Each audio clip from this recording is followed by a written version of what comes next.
আসসালামু আলাইকুম। আশা করি সবাই ভালো আছে। তো আজকে একটা জায়গার উদ্দেশ্যে বের হয়েছি। তো চলেন সবাইকে দেখাই কোথায় যাচ্ছি। তো বলতে বলতে চলে আসলাম বাংলার তাজমহল। তো চলেন আপনাদেরকে দেখাই বাংলার তাজমহল আসলে দেখতে কেমন। তো আমার সাথেই থাকেন আর দেখি বাংলার তাজমহল কীরকম। তো চলে আসলাম বাংলার তাজমহলের টিকিট কাউন্টারে।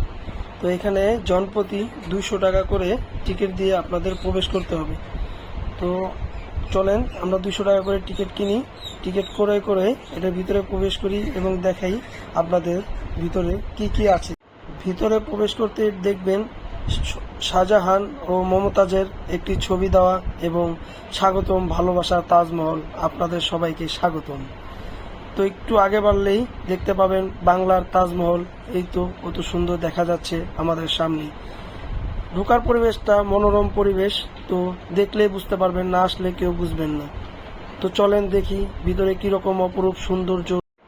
আসলেই অপরূপ সৌন্দর্য, আপনারা কেউ না আসলে কখনোই নিজের চোখে না দেখলে বুঝতে পারবেন না। আসলে খুব মনোরম পরিবেশ। বন্ধু বান্ধব সবাইকে নিয়ে আসবেন, ফ্যামিলি নিয়ে আসবেন, সময় কাটাবেন। আপনাদের ঘুরে দেখানোর চেষ্টা করতেছি যে বাংলার তাজমহল আসলে দেখতে কত সুন্দর লাগে। তো বৃষ্টির সময় আসছি আমি, একটু ভিজা ভিজা, তবু তারপরও আকাশটা অনেক মেঘলার, ভিতরে খুব সুন্দর লাগতেছে। আমার সাথে দেখেন আশেপাশে অনেক লোকজন আসছে, সবাই দেখতেছে। তো এক অন্যরকম পরিবেশ। পরিবার আমার মতো আপনারাও চাইলে এখানে এসে সময় কাটাতে পারেন। তো আজকের মতো এখানেই। আল্লাহ হাফেজ, খোদা হাফেজ, সবাই ভালো থাকবেন।